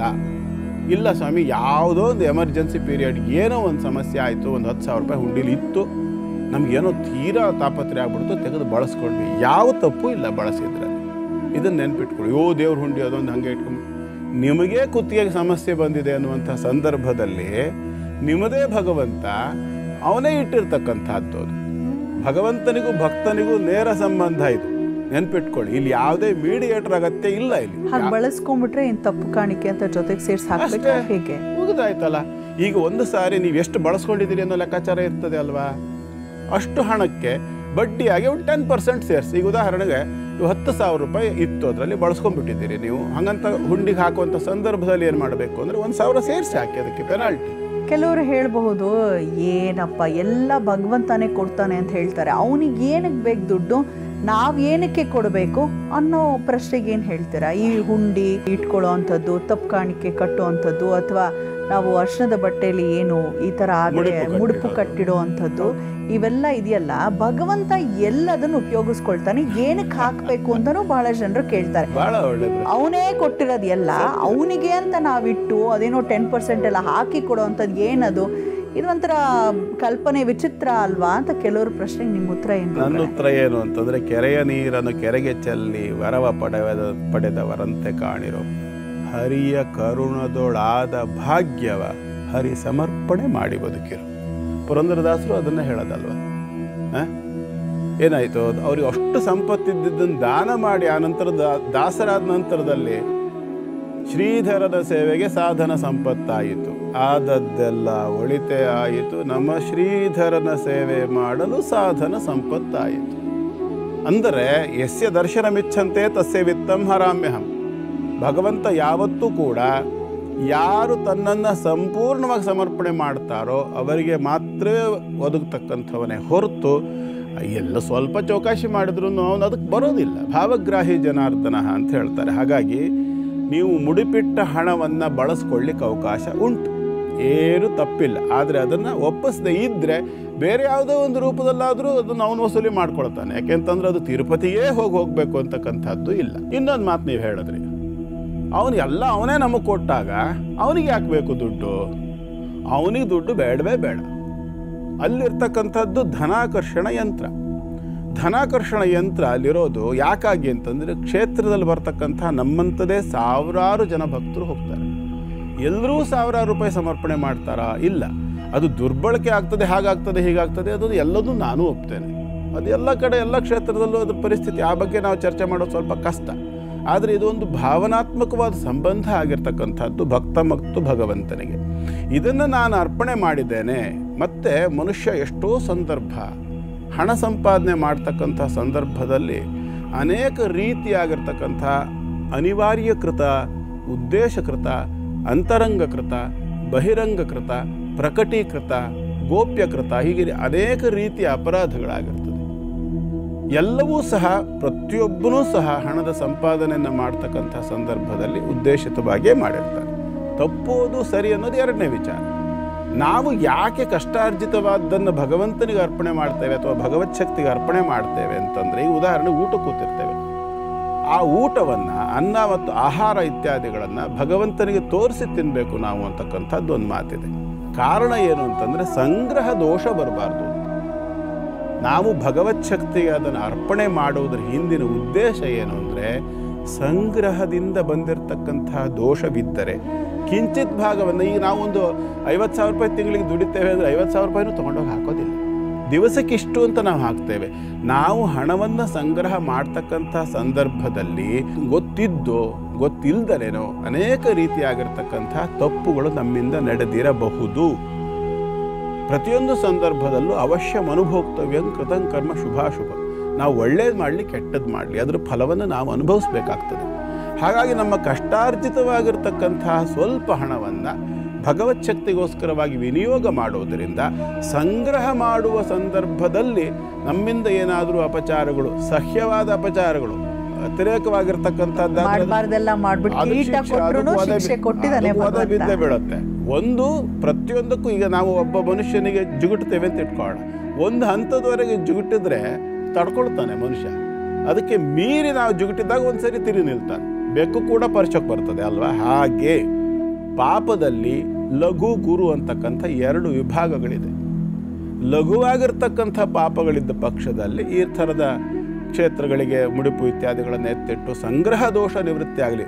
ನಾವು ಇದನ್ನು ಚೆನ್ನಾಗಿ ನೆನ್ಪಿಟ್ಕೋಬೇಕು. ಭಗವಂತನಿಗೆ ಕಾಣಿಕೆ ಹಾಕ್ತಕ್ಕಂಥದ್ದು, ಹಣವನ್ನು ಹಾಕ್ತಕ್ಕಂಥ ಉದ್ದೇಶ ಒಂದೇ. ಸಂಗ್ರಹ ಮಾಡುವ ಸಂದರ್ಭದಲ್ಲಿ ನಮ್ಮಿಂದ ಆಗಿರ್ತಕ್ಕಂಥ ಅಪಚಾರಗಳಿಗೆ ಕ್ಷಮೆಯಾಗಲಿ, ಪೆನಾಲ್ಟಿಯನ್ನು ಕಟ್ತಿದ್ದೇನೆ. ಅದರಲ್ಲೂ ಮತ್ತೆ ನಾವು ಮಾಡಬಾರ್ದೆಲ್ಲ ಮಾಡಿಬಿಟ್ಟು ಒಂದು 100 ರೂಪಾಯಿ ಕಾಣಿಕೆ ಹಾಕಿದ್ವಿ, ದೋಷ ಪರಿಹಾರ ಆಯಿತು, ಆಗೋದಿಲ್ಲ. ಒಂದು ತಾತ್ಪರ್ಯ ಅಂತೂ ನಮ್ಗೆ ಅರ್ಥ ಆಯಿತು. ಈ ವಿಭಾಗದಲ್ಲಿ ಬಹುಶಃ ನಿಮಗೂ ಅದು ಮನವರಿಕೆ ಆಗಿರುತ್ತೆ ಅಂತ ಭಾವಿಸ್ತೇನೆ. ಯಾವುದಾದ್ರೂ ಒಂದು ದೇವಸ್ಥಾನ ನಡಿಬೇಕು ಅಂತ ಹೇಳಿದ್ರೆ ಅಲ್ಲಿ ಅನ್ನದಾಸೋಹ ಇರುತ್ತೆ, ಅಲ್ಲೊಂದಷ್ಟು ವ್ಯವಸ್ಥೆಗಳನ್ನು ಮಾಡಬೇಕಾಗತ್ತೆ. ಹಾಗಾಗಿ ಅದಕ್ಕೆ ನಮ್ಮ ಒಂದು ಹುಂಡಿಯ ಹಣ ವ್ಯಯವಾಗತ್ತೆ.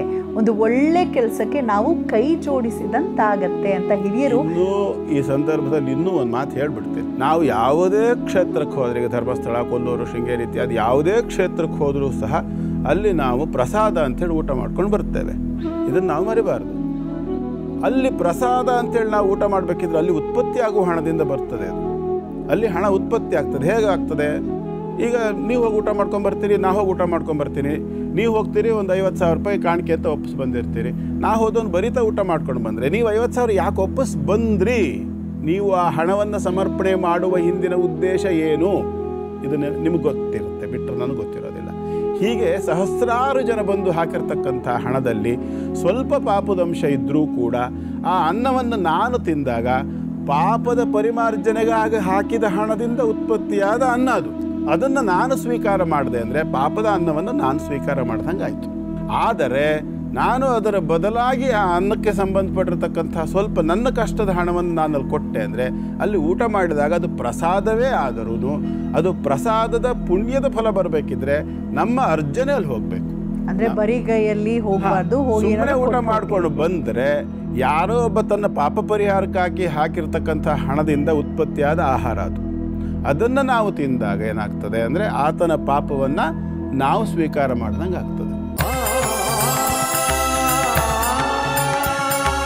ಗುರುಗಳೇ, ತಿರುಪತಿ ವೆಂಕಟರಮಣನ ಸ್ಮರಣೆಯನ್ನು ಮಾಡ್ತಾ ಅಲ್ಲಿನ ಮಹಿಮೆಯನ್ನು ತಿಳಿಸ್ತಾ, ಜೊತೆಗೆ ಅಲ್ಲಿಗೆ ಹೋದಂತಹ ಸಂದರ್ಭದಲ್ಲಿ ಅಂತಾನೇ ಅಲ್ಲ, ಯಾವುದೇ ಕ್ಷೇತ್ರಕ್ಕೆ ಹೋದರೂ ಕಾಣಿಕೆಯನ್ನು ಹಾಕಿ ಬನ್ನಿ ಪುಣ್ಯ ಪ್ರಾಪ್ತಿಗಾಗಿ ಅಂತ ಕೂಡ ತಿಳಿಸ್ತಾ ಇದ್ರಿ. ಈ ದೋಷ ಪರಿಹಾರ ವಿಭಾಗದಲ್ಲಿ ಬಾಲಾಜಿಯಿಂದ ನಾವು ಏನು ದೋಷ ಪರಿಹಾರ ಮಾಡ್ಕೊಳ್ಬಹುದು? ಬರೀ ನಾವು ತಿರುಪತಿ ಬಗ್ಗೆ ಹೇಳ್ತಿಲ್ಲ, ಬೇರೆಡೆ ಕೂಡ ಇರುವಂತಹ ವೆಂಕಟರಮಣ ದೇವಸ್ಥಾನಕ್ಕೆ ಹೋದಂತಹ ಸಂದರ್ಭದಲ್ಲಿ ಎಂತಹ ಪಾಪವನ್ನು ಕಳೆದುಕೊಳ್ಬಹುದು? ಗುರುಗಳೇ, ಒಳ್ಳೆ ಪ್ರಶ್ನೆ ಕೇಳಿದ್ರಿ ನೀವು. ಪಾಪವನ್ನು ಕಳ್ಕೊಳ್ಳೋ ವಿಚಾರ ಬಂತು.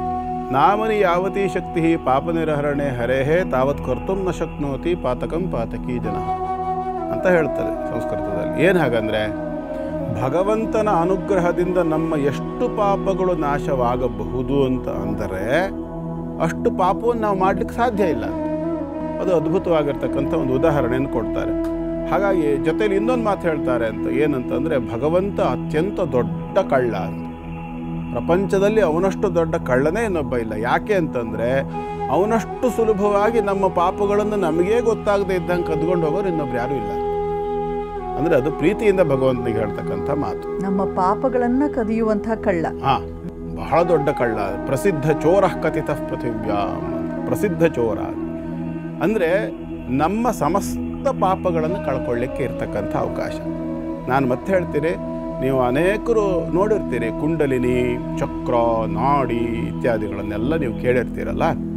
ಇದು ನಮ್ಮ ಶರೀರದಲ್ಲಿರ್ತಕ್ಕಂಥ ಕಂಟ್ರೋಲಿಂಗ್ ಸಿಸ್ಟಮ್. ಅದು ನಮ್ಮ ಶರೀರ ಅಂದರೆ ಪ್ರತಿಯೊಬ್ಬ ಮನುಷ್ಯನ ಜೀವನದಲ್ಲಿ ಬೇಕಾಗ್ತಕ್ಕಂಥದ್ದು 3: ಧರ್ಮ, ಅರ್ಥ, ಕಾಮ.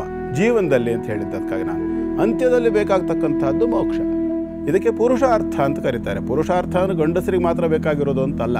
ಪುರುಷ ಅಂದರೆ ಶರೀರದಲ್ಲಿರ್ತಕ್ಕಂಥ ಜೀವ ಅಂತ ಅಷ್ಟೇ ಅರ್ಥ ಸಂಸ್ಕೃತದಲ್ಲಿ. ಹೆಣ್ಣಿಗೂ ಪುರುಷ ಅಂತ ಹೇಳೋದು. ಹಾಗಾಗಿ ಯಾರು ಈ ಒಂದು ಪುರುಷಾರ್ಥ ಸಾಧನೆ ಮಾಡಬೇಕು ಅಂತಿದೆ, ಅಲ್ಲಿ ಹೋದಾಗ ಅಲ್ಲಿರ್ತಕ್ಕಂಥ ಒಂದು ಶ್ರೀತತ್ವ, ಆ ಶ್ರೀತತ್ವದ ದೇವತೆ ಅವನು. ಇದು ಕೇವಲ ನಾವು ಬಾಲಾಜಿ ಅಂತ ಹೇಳ್ತಕ್ಕಂಥದ್ದು, ಅದು ಬಾಲಾ ತ್ರಿಪುರ ಸುಂದರಿಯ ಸ್ವರೂಪದ ಒಂದು ಇದು.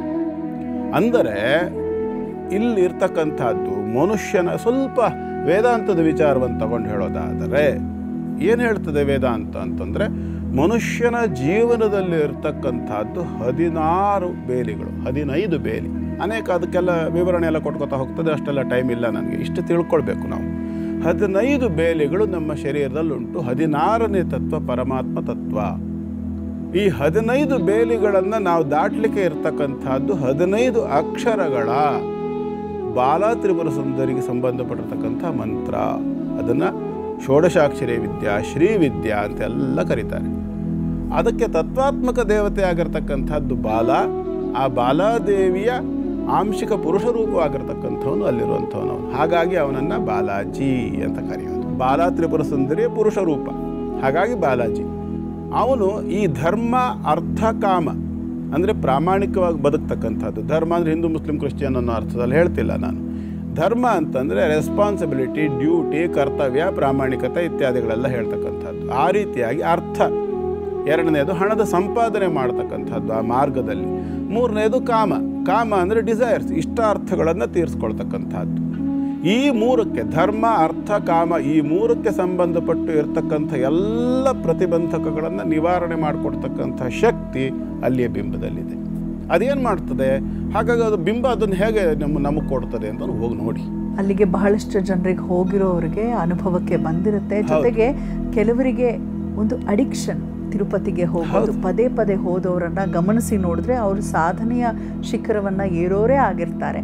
ಸೊ ಎಲ್ಲ ದೋಷಕ್ಕೂ ಪರಿಹಾರ ನೀಡುವಂಥ ಬಾಲಾಜಿಯನ್ನ ಮತ್ತೆ ಸ್ಮರಿಸ್ತಾ, ಸಾಮರ್ಥ್ಯದ ಬಗ್ಗೆ ನಾವು ಎಷ್ಟು ಹೇಳಿದ್ರು ಮುಗಿಯಲ್ಲ. ಹೌದು, ಬಹುಶಃ ಒಂದು ಎಪಿಸೋಡ್ ಸಾಲದು ಅಂತ ಭಾವಿಸ್ತೇನೆ. ಮುಂದಿನ ದಿನಗಳಲ್ಲಿ ಮತ್ತಷ್ಟು ಮಾಹಿತಿಯನ್ನ ಪಡೆಯೋಣ. ನಿಮಗೂ ಆ ಒಂದು ಕ್ಷೇತ್ರಕ್ಕೆ ಹೋಗಿ ಒಂದಷ್ಟು ಪವಾಡಗಳು ನಡೆದಿದೆ ಅಂತ ಹೇಳಿದ್ರೆ, ಹೇಗೂ ನಮ್ಮ ವಾಹಿನಿಯ ಎಲ್ಲ ಕಾರ್ಯಕ್ರಮಗಳು ನಮ್ಮ NKR TV ಕನ್ನಡ ಯೂಟ್ಯೂಬ್ ಚಾನಲಲ್ಲಿ ಲಭ್ಯ ಇರುತ್ತೆ. ಅಲ್ಲಿ ಇವತ್ತಿನ ಎಪಿಸೋಡ್ ಕೆಳಗೆ ಬಾಲಾಜಿಯ ಒಂದು ಪವಾಡಗಳ ಕುರಿತಾಗಿ ಉಲ್ಲೇಖ ಮಾಡಿ ನಾವು ಖಂಡಿತ ಮುಂದಿನ ದಿನಗಳಲ್ಲಿ ಅದನ್ನು ಓದ್ತೇವೆ ಸ್ಮರಿಸ್ಕೊಂಡು ಅಂತ ಹೇಳ್ತಾ, ಗುರುಗಳೇ ಮುಂದಿನ ರಾಶಿಗಳ ಕುರಿತಾಗಿ ತಿಳಿಸಿ. ಈಗ ಸಿಂಹರಾಶಿ. ಸಿಂಹರಾಶಿಯವರಿಗೆ ಇವತ್ತು ಅನಿರೀಕ್ಷಿತವಾಗಿರ್ತಕ್ಕಂತಹ ಲಾಭಗಳನ್ನು ನೋಡ್ತಕ್ಕಂಥ ಒಂದು ಅವಕಾಶ. ಕಾರಣ ವ್ಯಯಾಧಿಪತಿ ಆಗಿರ್ತಕ್ಕಂತಹ ಚಂದ್ರ ಏಕಾದಶದಲ್ಲಿರ್ತಕ್ಕಂಥದ್ದು ಒಳ್ಳೆಯ ಯೋಗ, ಮತ್ತು ಅಷ್ಟಮಾಧಿಪತಿಯಾಗಿರ್ತಕ್ಕಂತಹ ಗುರುವಿನೊಂದಿಗೆ ಸೇರ್ತಕ್ಕಂಥದ್ದು ಅಂತ ಅಂದರೆ, ಯಾವುದಾದರೂ ಒಂದು ರೋಗಕ್ಕೆ, ಗುರು ಅಂದರೆ ಗುರುತರ ದೊಡ್ಡ ಮಟ್ಟದ ರೋಗದಲ್ಲಿ ಇದ್ದರೂ ಕೂಡ ಅಲ್ಲಿಗೆ ವ್ಯಯಾಧಿಪತಿಯಾದ ಚಂದ್ರ ಔಷಧೀಕಾರಕನಾಗಿ ಬರತಕ್ಕಂಥದ್ದು. ಅಂದರೆ ಅರ್ಥ ಏನು? ಔಷಧೋಪಚಾರದಿಂದಾಗಿ ಸಾಕಷ್ಟು ಆರೋಗ್ಯದಲ್ಲಿ ಚೇತರಿಕೆ ಕಾಣಿಸ್ತದೆ. ಕೇಂದ್ರ ಸ್ಥಿತಿಯಿಂದ ಅಂದರೆ ಶನೈಶ್ಚರನಿಂದ ಇರ್ತಕ್ಕಂಥ ದೃಷ್ಟಿಯನ್ನು ಕಳ್ಕೊಂಡು ಪರಮಮಿತ್ರನಾಗಿರ್ತಕ್ಕಂಥ ಬುಧನ ಮನೆಗೆ ಬಂದಿದ್ದಾನೆ. ಹಾಗಾಗಿ ಔಷಧೋಪಚಾರಗಳಲ್ಲಿ ಸಾಕಷ್ಟು ವೃದ್ಧಿಯನ್ನು ನೋಡಲಿಕ್ಕೆ ಸಾಧ್ಯ ಉಂಟು. ಮತ್ತು ತೃತೀಯಾಧಿಪತಿಯಾದ ಶುಕ್ರ ಕೂಡ ಅಲ್ಲೇ ಇರೋದರಿಂದ ಮಾನಸಿಕವಾಗಿ ಕೂಡ ಸಾಕಷ್ಟು ಒಂದು ಥರದ ಸಮಾಧಾನದ ಒಂದು ದಿನ ಇವತ್ತು. ಹಾಗಾಗಿ ಸಿಂಹರಾಶಿಯವರಿಗೆ ಅರ್ಧಕ್ಕರ್ಧ ಟೆನ್ಷನ್ ಕಡಿಮೆ, ಚಿಂತೆ ಮಾಡಬೇಡಿ. ಹಾಗಂಥೇಳಿ ಶರೀರದ ಆರೋಗ್ಯದ ಈ ಔಷಧೋಪಚಾರಗಳ ಒಂದು ರಿಯಾಕ್ಷನ್ ಅಥವಾ ಸೈಡ್ ಎಫೆಕ್ಟ್ ಏನಿದೆಯಲ್ಲ, ಅದು ಉಷ್ಣದ ರೂಪದಲ್ಲಿ ಶರೀರವನ್ನು ಬಾಧಿಸ್ತದೆ. ಕಾರಣ ರಾಶಿಗೆ ರಾಶ್ಯಾಧಿಪತಿ ಆಗಿರ್ತಕ್ಕಂತಹ ಸೂರ್ಯನ ಪ್ರವೇಶ ಕೇತುವಿನ ಜೊತೆಯಲ್ಲಿ ಆಗಿರ್ತಕ್ಕಂಥದ್ದಾದ್ದರಿಂದ ಅತಿರೇಕವಾದಂತಹ ಉಷ್ಣದಿಂದಾಗಿ ಸ್ವಲ್ಪ ಮಟ್ಟಿನ ಕಣ್ಣು ಉರಿ. ಯಾಕೆಂದರೆ ಸಿಂಹ ಸಂಸ್ಥೆಯಲ್ಲಿ ಶಾಂತಃ, ಸಿಂಹಕ್ಕೆ ಸೂರ್ಯ ಬಂದಾಗ ಸಿಂಹರಾಶಿಯವರಿಗೆ ಕಣ್ಣಿಗೆ ಸಂಬಂಧಪಟ್ಟಿರ್ತಕ್ಕಂತಹ ತೊಂದರೆಗಳಾಗ್ತದೆ ಅಂತ ಹೇಳ್ತದೆ. ಅದೇನು ಭಾರಿ ದೊಡ್ಡ ಮಟ್ಟದ ತೊಂದರೆ ಅಂತಲ್ಲ, ಚಿಕ್ಕ ಮಟ್ಟದ ತೊಂದರೆ ಆದರೂ ತೊಂದರೆನೇ. ಹಾಗಾಗಿ ಕಣ್ಣಿನ ಸಂರಕ್ಷಣೆಯನ್ನು ಮಾಡಿಕೊಳ್ಳಿ. ಅದಕ್ಕೆ ಬೇಕಾಗಿರ್ತಕ್ಕಂಥ ಔಷಧೋಪಚಾರವನ್ನು ಮಾಡಿ, ಮುಗಿಲ ಕಣ್ಣು ಅಂತ ಕರೀತಾರೆ ಸೂರ್ಯನನ್ನು. ಹಾಗಾಗಿ ಸೂರ್ಯ ನಮಸ್ಕಾರವನ್ನೇ ಮಾಡಿ. ಇವತ್ತಿನ ಆರಾಧ್ಯ ದೇವತೆ ಸೂರ್ಯ ಆಗಿರ್ತಾನೆ. ನಿಮಗೆ ಸೂರ್ಯನನ್ನು ಸ್ವಲ್ಪ ದರ್ಶನ ಮಾಡ್ತಕ್ಕಂಥದ್ದು. ಹೀಗೆ 1-2 ಸೆಕೆಂಡ್ ಹಿಂಗೆ ನೋಡೋದು, ನಮಸ್ಕಾರ ಮಾಡೋದು, ಹೀಗೆ ನೋಡೋದು, ನಮಸ್ಕಾರ ಮಾಡೋದು. ಕಾರಣ ಅವನು ನಮಸ್ಕಾರ ಪ್ರಿಯೋ ಭಾನು. ಹಾಗಾಗಿ 12 ಸೂರ್ಯ ನಮಸ್ಕಾರಗಳನ್ನು ಮಾಡ್ಕೊಳ್ಳಿ. ಕಣ್ಣಿನ ಆರೈಕೆಯನ್ನು ಚೆನ್ನಾಗಿ ಮಾಡ್ಕೊಳ್ಳಿ. ಶುಭವಾಗಲಿ. ಮುಂದಿಂದು ಕನ್ಯಾ ರಾಶಿ. ಕನ್ಯಾ ರಾಶಿಯವರಿಗೆ ಇವತ್ತು ರಾಶ್ಯಾಧಿಪತಿ ಉತ್ತಮವಾಗಿರ್ತಕ್ಕಂಥ ಯೋಗ, ಪರಮ ಮಿತ್ರನ ಸ್ಥಾನದಲ್ಲಿರ್ತಕ್ಕಂಥ ಒಂದು ಯೋಗ. ಅಂದರೆ ರಾಶ್ಯಾಧಿಪತಿ ಆಗಿರ್ತಕ್ಕಂಥ ಬುಧ ಕರ್ಕಾಟಕದಲ್ಲಿ ಇರ್ತಕ್ಕಂಥದ್ದು, ಅಲ್ಲಿಂದ 12ನೇ ಮನೆ. ಅನಿರೀಕ್ಷಿತವಾಗಿರ್ತಕ್ಕಂಥ ಕೆಲವು ವ್ಯಕ್ತಿಗಳ ಆಗಮನವಾಗ್ತಕ್ಕಂಥದ್ದು, ಮಿತ್ರರ ಆಗಮನವಾಗ್ತಕ್ಕಂಥದ್ದು, ಬಹಳ ವರ್ಷಗಳಿಂದ ಭೇಟಿಯಾಗದೇ ಇರತಕ್ಕಂತಹ ವ್ಯಕ್ತಿಗಳನ್ನು ಕೂಡ ಭೇಟಿಯಾಗಿ ಇವತ್ತೊಂದು ಥರ ಅವರ ಜೊತೆಯಲ್ಲಿ ಖುಷಿಯಿಂದ ಕಳೀತಕ್ಕಂಥ ಒಂದು ದಿನ ಅಂತ ಹೇಳ್ಬೋದು. ಹಾಗಾಗಿ ಇವತ್ತು ಕನ್ಯಾ ರಾಶಿಯವರಿಗೆ ಚೆನ್ನಾಗಿಯೇ ಇದೆ. ಸಂಪಾದನೆ ವಿಷಯದಲ್ಲಿ ಮಾತ್ರ ಸ್ವಲ್ಪ ಮಟ್ಟಿಗೆ ಬೇಸರ ಕಾಣಿಸ್ತದೆ. ಹಾಗಂತ ಬೇರೆ ಎಲ್ಲ ವಿಚಾರದಲ್ಲಿ ಅಂದರೆ ಎಕ್ಸ್ಪೆನ್ಸ್ ಕೂಡ ಸ್ವಲ್ಪ ಹೆಚ್ಚು ಕಾಣಿಸ್ತದೆ. ಸಂಪಾದನೆ ವಿಷಯದಲ್ಲೂ ಕೊರತೆ ಇದೆ.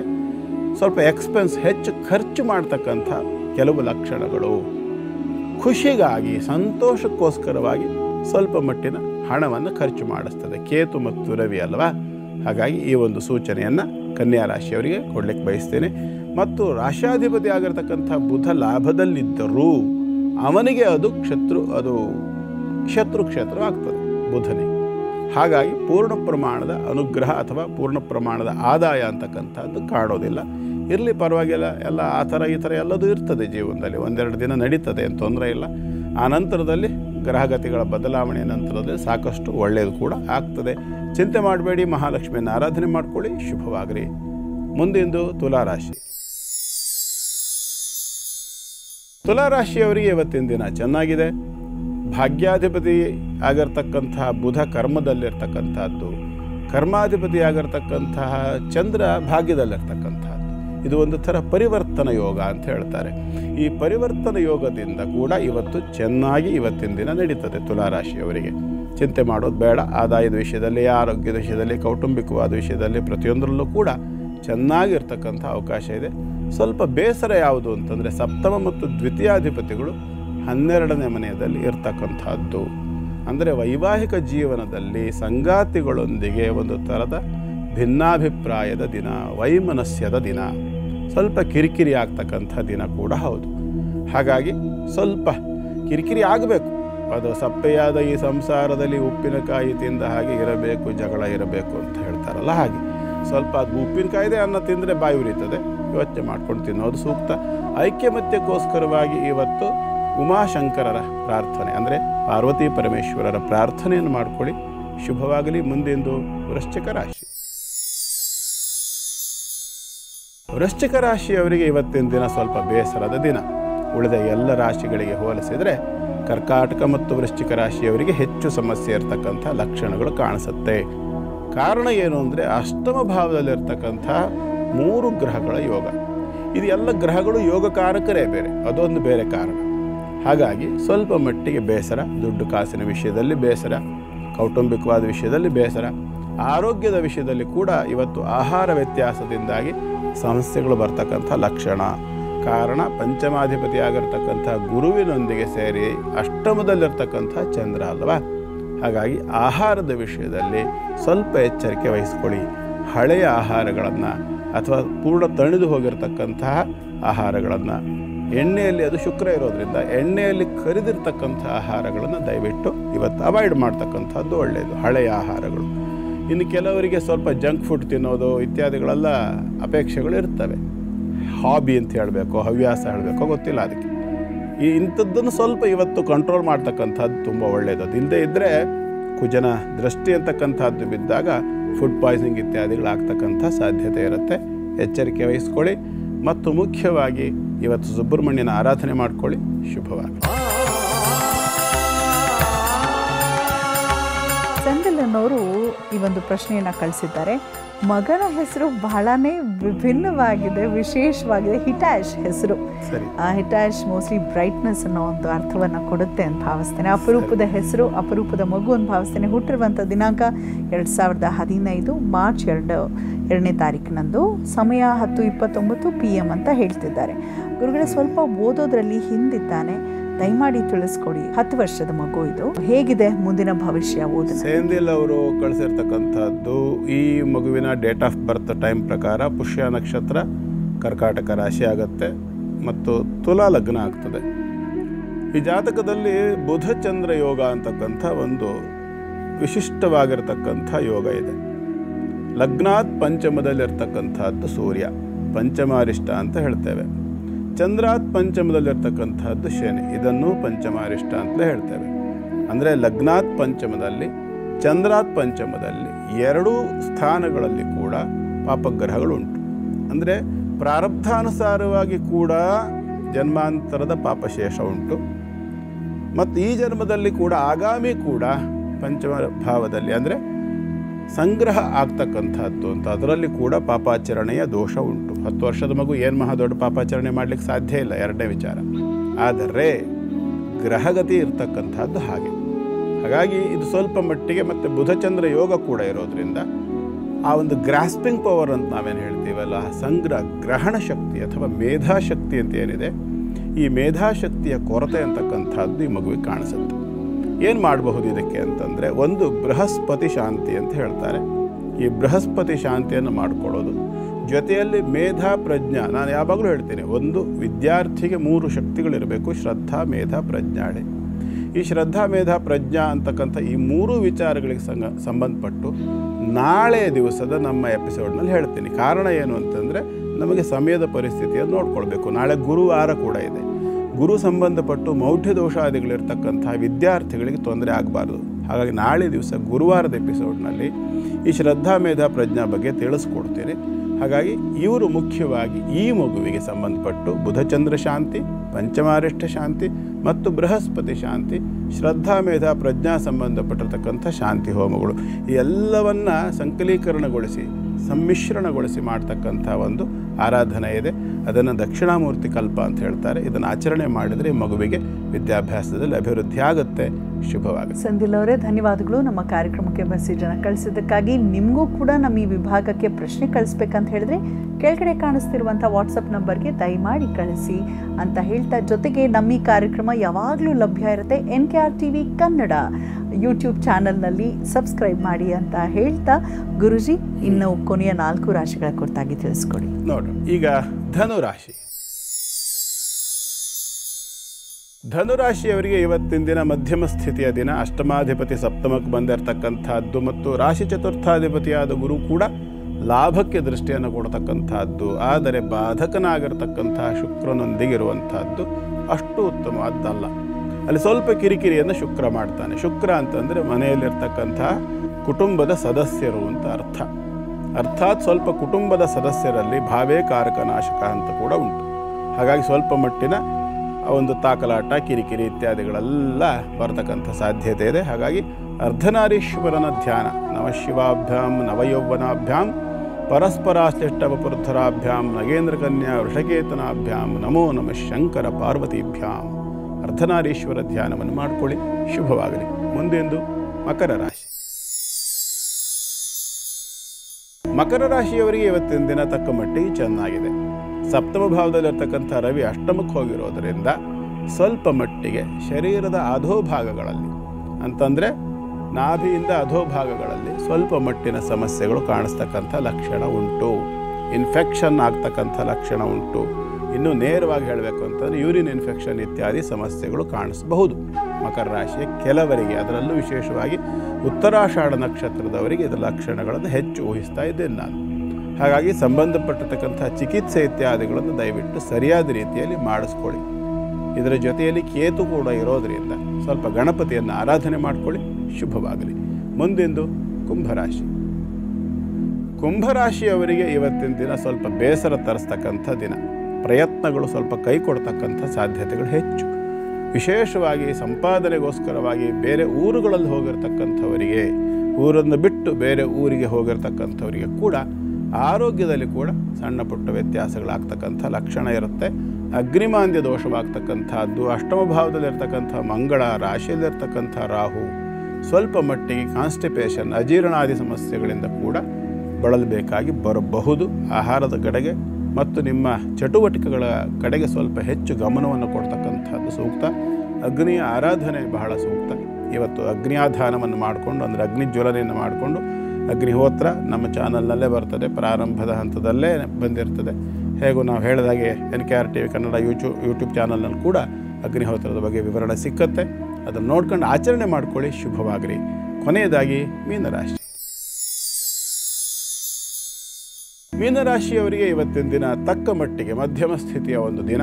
ಸಪ್ತಮ ಭಾವದಲ್ಲಿರ್ತಕ್ಕಂತಹ ಮಂಗಲ ಮತ್ತು ರಾಶಿಯಲ್ಲಿರ್ತಕ್ಕಂಥ ಶನೈಶ್ಚರ, 4ನೇ ಕೇಂದ್ರ ರಾಶಿಯಲ್ಲಿರ್ತಕ್ಕಂಥ ಗ್ರಹತ್ರಯ ಯೋಗ, ವೈರುಧ್ಯ ಯೋಗ, ಒಂದು ಥರದ ಮಾನಸಿಕವಾಗಿರ್ತಕ್ಕಂಥ ವಿಕ್ಷಿಪ್ತ ಸ್ಥಿತಿ, ಬೇಸರ ಅಷ್ಟೇ ಅಲ್ಲ, ದುಃಖದ ಸ್ಥಿತಿ, ಬೇಜಾರು. ಇವತ್ತೇನೋ ಯಾವ ಕೆಲಸ ಮಾಡೋಕ್ಕೂ ಮೂಡೇ ಇಲ್ಲ, ನನಗೆ ಮೂಡ್ ಔಟ್ ಆಗಿಬಿಟ್ಟಿದೆ, ಇವತ್ತು ಸಮಾಧಾನವೇ ಇಲ್ಲ, ಏನೋ ಒಂಥರ ಕಿರಿಕಿರಿ, ಇವತ್ತು ಎದ್ದಾಗಲಿಂದಲೂ ಏನೋ ಒಂಥರ ಸಮಾಧಾನ ಇಲ್ಲದಿರ್ತಕ್ಕಂಥ ಒಂದು ಮನಸ್ಥಿತಿ ಆಗಿಬಿಟ್ಟಿದೆ ಹೇಳಿ ಬೇಸರ ಪಟ್ಕೊಳ್ತಕ್ಕಂಥ ಒಂದು ಲಕ್ಷಣ ಇವತ್ತು ಮೀನರಾಶಿಯವರಿಗೆ ಕಾಣುತ್ತೆ. ವಿಷ್ಣು ಸಹಸ್ರನಾಮವನ್ನು ಶ್ರವಣ ಮಾಡಿ, ಸಾಧ್ಯವಾದರೆ ಪಠನ ಮಾಡಿ.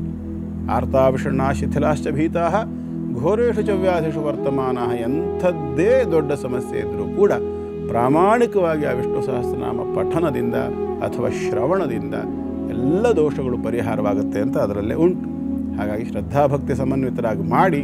ಶುಭವಾಗಲಿ. ಗುರುಗಳೇ, ಇವತ್ತು ಬಹಳ ಒಂದು ರೀತಿಯ ರೋಮಾಂಚನದ ಅನುಭವ, ನಿಮ್ಮ ಒಂದು ಭಾವನೆಯನ್ನು ಕೂಡ, ನಿಮಗಾಗಿರುವಂತಹ ಪವಾಡದ ಬಗ್ಗೆ ಕೂಡ ತಿಳಿಸ್ಕೊಟ್ರಿ. ಹೌದು ವೀಕ್ಷಕರೇ, ಸಂಕಟ ಬಂದಾಗ ವೆಂಕಟರಮಣ ಎನ್ನದಿರಿ, ಅನುದಿನವೂ ಅನುಕ್ಷಣವೂ ಅವನನ್ನು ನೆನೆಯುತ್ತೀರಿ, ಆಗ ನೋಡಿ ಜೀವನದಲ್ಲಿ ಬಹಳಷ್ಟು ಬದಲಾವಣೆಗಳನ್ನು ನಾವು ಕಾಣಬಹುದು. ಇವತ್ತಿನ ಕಾರ್ಯಕ್ರಮದಲ್ಲಿ ಅದನ್ನೇ ನಾವು ತಿಳ್ಕೊಂಡಿದ್ದು ಅಲ್ವಾ? ಧನ್ಯವಾದಗಳು ಗುರುಗಳೇ. ಸರ್ವೇ ಜನಾ ಸುಖಿನೋ ಭವಂತು, ಸಮಸ್ತ ಸನ್ಮಂಗಲಾನಿ ಭವಂತು. ಪರಮಾತ್ಮ ಎಲ್ಲರಿಗೂ ಕೂಡ ಸುಖ, ಶಾಂತಿ, ನೆಮ್ಮದಿ, ಸಮಾಧಾನವನ್ನು ಅನುಗ್ರಹಿಸಲಿ ಅಂತ ಪ್ರಾರ್ಥನೆ ಮಾಡ್ತೇನೆ. ಹೊರಡೋ ಸಮಯ ಆಗ್ತದೆ. ಮತ್ತೆ ಮುಂದಿನ ನಮ್ಮ ಧರ್ಮ ಜ್ಯೋತಿ ಕಾರ್ಯಕ್ರಮದಲ್ಲಿ ಸಿಗೋಣ. ಹೋಗಿ ಬರೋದಾ? ನಮಸ್ಕಾರ.